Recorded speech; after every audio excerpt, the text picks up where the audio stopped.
What's going on, guys? My name is Jake, I'm Jesus. and this is your Body Comp Prescription, where we help you navigate through all things health and fitness. Hope you're all having a great day. And if you haven't already, be sure to follow us on Instagram at bodycomprx. But for today's episode, we're going to be discussing body image and body image disorders. Okay. Now, I do want to start this off by saying that Jesus and I are not social workers. We're not psychiatrists. We're not any form of mental health experts by any means. Okay. But with that being said, we do have our own experiences dealing with mental health, body image related issues, especially when it comes to fitness. And for those of you that may be listening for the first time or may be confused as to how, body image or mental health play into the all things health and fitness tagline that, we always mention at the intro of our videos, or episodes for that matter, we'll explain and we'll tie it all in together by probably giving you some examples from our experience to help make that a little bit easier for you to understand. Okay, so Jesus, as I throw it back over to you, how do you feel that body image plays into your overall health and fitness, and especially your goals when it comes to health and fitness?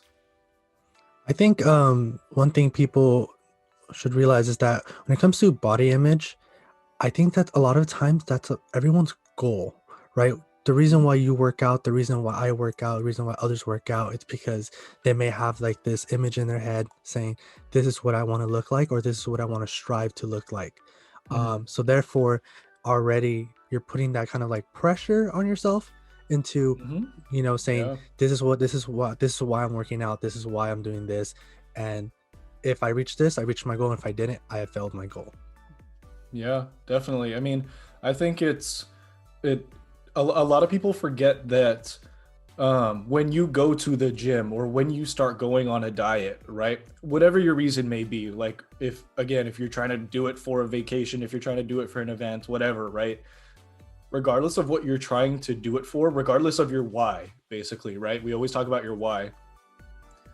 The overall umbrella topic of body image falls into whatever the health and fitness things that you do, because ultimately you're trying to do those things to improve your health or improve your fitness or improve the way you look, right? Mhm. And I think we all forget about that. So it's a very like superficial kind of I don't know how else to say it, but a little bit more surface level kind of like thought process that we forget happens when we decide, oh, I just want to lose 10 pounds to go on vacation. But, that's a very superficial thing because, you're doing it so that way you look better. And, maybe it does help you feel better. And again, this is how the whole mental health thing kind of plays into this, Mhm. right? But how common do you think body image disorders are when it comes to, trying to improve your physique? I think it's actually very common. I think I want to say it goes from, your beginner level to even your pro level. Mm, I know and I've heard stories of pro level athletes, bodybuilders who, do this for a living, and they suffer from body image disorder from like to a certain extent, right? Because everyone is different, but they're mm, always, because they always have that pressure of, I got to look good, got to make sure my muscles are balanced out on both sides, are all symmetrical. Or if they're looking to lift the heaviest weight out there, they're always applying that pressure and like, wow, I look too scrawny, or my legs look too small, my chest doesn't look too developed. And then it's taking a step back to the beginners. They're a lot of times the beginners are there, like I said earlier, because they're basically comparing themselves to others. And sometimes when it's your first day at the gym or first week at the gym, you are comparing yourself to the guy next to you who looks so much mhm. bigger, who's been doing this for the last 10 years. Of course he's going to look big and strong, and compared to yourself you're just going to look small, and then therefore now you're just there. And sometimes that becomes discouraging to like a beginner. Hmm.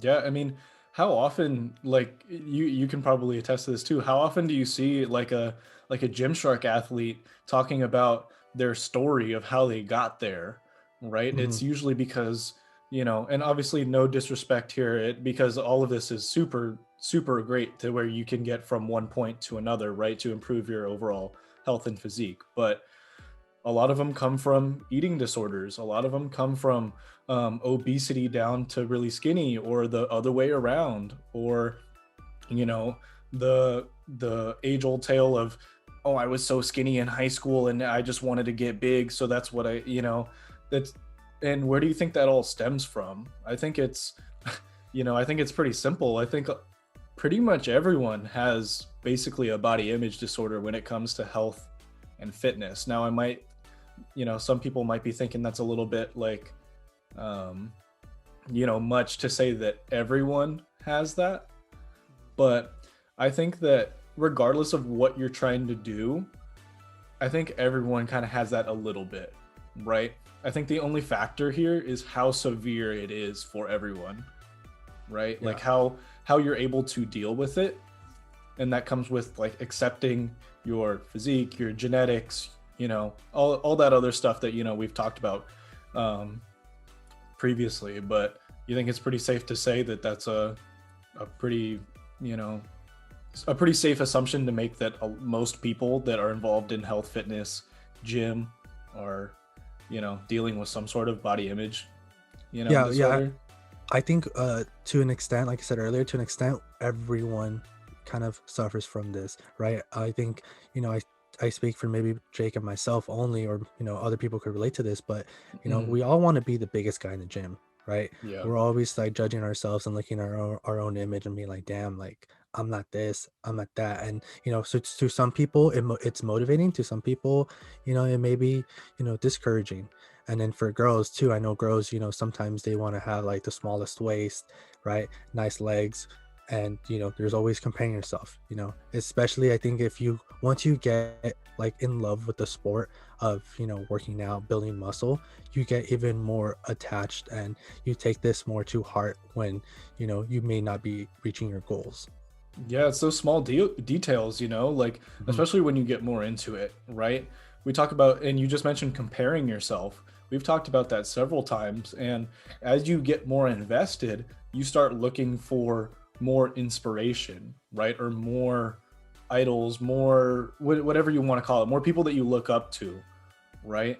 And you're like, oh, I wish like for the ladies, it's always, oh, I wish I had her butt or her waist or, her back or something like that. It's always like that. And then for guys, it's like, oh, I wish I had his chest, his shoulders, his back. And it's always these comparisons that may not seem like they're harming anybody, but over time they definitely do add up, because it's just negative over and over and over again that you're hitting yourself with, saying, I wish I was like this. And those things do get to you after a little while, Yeah. But are there any instances for you, or any events for you that stand out, that like made it apparent that you might be dealing with this? Like you might be dealing with, a body image related issue? Mhm. Yeah. So, I'm gonna get a little personal here and share a quick little story. So, I used to be a little bit bigger, right? And I would always, I wanted to go to the gym. This is when I was in college working out with Jake, and I wanted to lose weight. I thought by losing weight, I would feel much better. I would, quote unquote, love myself, love my body much better. And it was a hard pill to swallow, because just because you go to the gym and you're starting to lose those pounds, I realized it wasn't so much like a physical, like lose those 10 pounds and you'll look better, you'll feel better. It was more like mentally, like, are you loving yourself regardless of how your body looks? And so, I don't think it would, I don't, like I said, we all suffer through this disorder to a certain extent. Luckily for me, I don't think it was that bad, but it was something I quickly realized. I was like, wow, like here I was judging myself and pushing myself to lose weight, because I thought it was going to make me look the best and make me feel the best. But when I did lose that weight, I realized nothing really changed. I had all this pressure on myself and nothing really changed. Yes, I did. I was stronger. Yes, I did. I did look better because I lost that weight. But it was more of an internal thing that I had to do with myself, and kind of appreciate your own body. I see. Yeah, for sure. I mean that like and it's a lot of those kind of like wake up call kind of moments that like really make it apparent to you that you might be dealing with something like that because Mm-hmm. again, everyone's severity is different, Mm-hmm. right? Like, we keep saying everyone or most everyone has to deal with this and like it's kind of the unfortunate nature of how we are and the strive to want to be better and look better and then we have the whole deal with um social media and everything that we see every single day Yeah. all around the clock, right? But you know I think I think for me, right, I've always known that I've had like a pretty mild like body image disorder, right? And Mm-hmm. Jesus mentioned earlier that um, most bodybuilders develop this, right? Because we always want to be bigger. We always want to be lean. There's always something about the look, Mm-hmm. right, that drives you. Okay. So, with that being said, the look is already a superficial thing to chase after. Okay. Mm-hmm. Now, we do talk about TikTok on here every couple episodes or so, and the moment for me that this happened, right? I had known this before, but the moment that it was really like stood out to me, okay, was if you follow us on TikTok, you'll know I made a video, maybe like a couple months back now, that blew up, relatively speaking. Okay, um, it's over like 600,000 views, which I know for some people's standards, that's nothing, right? But that was the first video that got a lot of attention to our page. Okay. Mm-hmm. And there's literally nothing happening. If you're watching the physical recording of this episode right now, this is what it looked like. My finger was just going back and forth. Okay. And everyone in the comments, the video was about supplements, was saying, why would I listen to someone that's smaller than me? What does he know what he's talking about? He looks like he doesn't even train. Blah, and it was on and on and on, and it was all about my physique, right? And I was like, okay, it's cool. I'm just gonna let it be, right? And eventually, there were hundreds of people commenting the same thing over and over and over again, questioning me, questioning my knowledge, questioning literally a video that was meant to be entertaining and helpful turned out to be a lot of hate, right, towards Yeah. my physique. That is when I knew I had something like it was really apparent at that point that I, had something that messed with my mental aspect of training, right? But I think a good segue off of this is some of the things that you can do to help deal with these kinds of issues, dealing with mental health and dealing with body image related things as it comes to fitness. Do you have anything like do you have any tips that if you can relate to some Jesus's story or my story, do you have any tips that can help maybe get you through that or get someone through that? Yeah. Right before I say my tips, I want to say it's crazy how, in Jake's story with the TikTok situation, it's crazy how like that's something people bring up. It's like your physique. It's like, so what of like my physique has nothing to do with what I know and my knowledge and my background, right? I just think that's so crazy. I think that's a great example to why we're talking about this today and how it affects us or affects others on a day-to-day basis. But I think my tip following up with that is, understanding that maybe to those who are not necessarily have done this for many years, but maybe those who are still like just getting into fitness, I think my biggest tip is like, we always talk about your why, right? So understanding why you're doing this. Like I'll go out from right away. My family has a background in different diseases, and I know that I have to take care of myself because I am already at risk for those following diseases, right? So Mm-hmm. I know that for me, my why is because I want to make sure I live a healthy long life. um so that's my why. I'm not going to care about how people think I'm not the biggest guy, I'm not the uh the skinniest guy, none of that. Like I'm not concerned about that. I'm concerned about how I'm feeling, how I'm doing, and whether or not I'm being true to myself and, you know, putting in the work to making sure I have a healthy life. So my tip there is just understanding why you're doing this, and, you know, let it be something more than just like a superficial thing like, oh, I want to have a six-pack abs because, you Yeah. know, I want to have six-pack, you know, lean abs too, but I know the bigger picture for me is just simply being healthy and maintaining that healthy lifestyle for years to come, because I want to, you know, grow old and, you know, see my grandchildren, you know, live their life. You know, I want to experience that myself. So that's Mhm. what keeps me moving. And, you know, I'm not too concerned about what everyone else is thinking about my body image. Yeah, and your physique. Yeah, Hmm. definitely. You know, I think my main tip in for this, right? And you know, a lot of people might not like it, a lot of people might like it.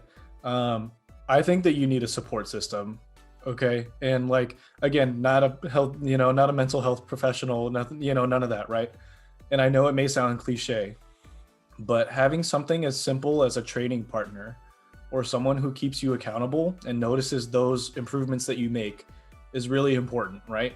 Because a lot of times it's really hard for people to acknowledge their own progress because they're, you know, so hypercritical of themselves. You know, it's like that example of, you know, you're working too closely on your own project so you can't know how to fix the issue, right? So Hmm. you get an outside point of view and they're like, "Oh yeah, it's just this," because they haven't, you know, there's so much for the one person that's working on it to think about, that the one person that just came in is like, oh yeah, bam, you know. It's like that, right?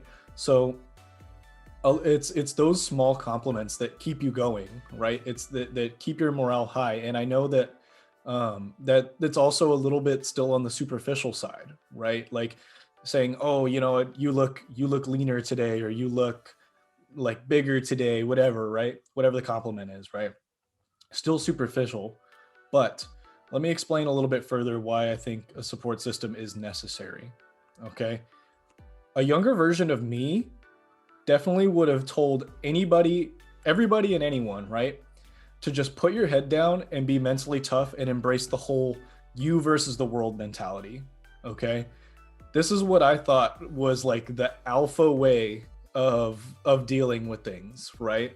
Hmm. Like, but that was just my ego speaking. You know, again, tying it back to my story, right, about being, you know, basically cyberbullied, but like you you realize that when you're by yourself it's a lot harder to deal with these issues, right? And you know, regardless of how mentally tough you are, right? Because I think that I'm pretty mentally tough. I know I'm not, you know, top of the food chain when it comes to that, but you know, you you're going to deal with that at some point in time, right? Whether it's self-inflicted or externally inflicted. You know what I'm saying? So having the extra support there, even if you don't need it, is always a good thing to kind of safety net you into, to make sure that your confidence is always high when it comes to accomplishing whatever your health and fitness goals are, Hmm. right? But Jesus, do you have anything else you want to add before we wrap it up on, you know, body image disorders, all that kind of stuff? No, I think your tip, it's perfect. It's right on the spot because, um, when you're there supporting each other, it's totally different, right? You almost want to always bring, kind of like people say, you always want to bring in positive energy, right? So if you have a Hmm. support system, you have a friend, you know, whoever it is to you, always telling you like, wow, congrats on hitting that new mark, hitting that new lift, you know, hitting a new PR in your lift. Someone who or acknowledges like, wow, like I see you getting slimmer, or I see you getting bigger, or I see your shoulders getting bigger. Stuff like that is what keeps you going. I think those are the stuff and friends and people you should have around you, and that energy around you at all times. Yeah, well said. Cool. I think on that note, we'll wrap it up right here. Now, I know that this topic was maybe a little bit more serious than normal, not exactly sciency, but you know, I think we can all agree that it's one of those tough conversations that, you know, we need in order to move forward. You know what I'm saying? So, but that just about wraps it up for today's episode. And we just want to thank you all for listening, because this is just as important as anything else that we talk about, you know, on this podcast, if not more important, right?